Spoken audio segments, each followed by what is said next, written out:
மாயை சொல்றது.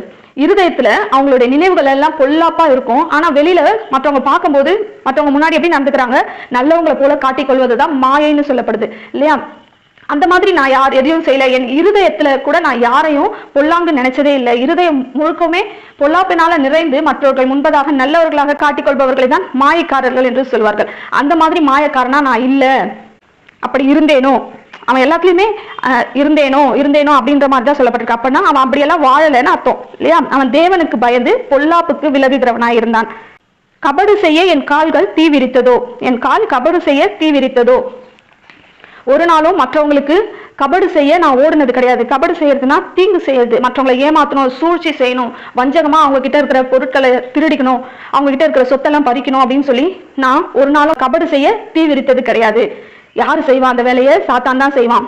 ஆதியில வஞ்சகமா அவன் ஆதாமுடைய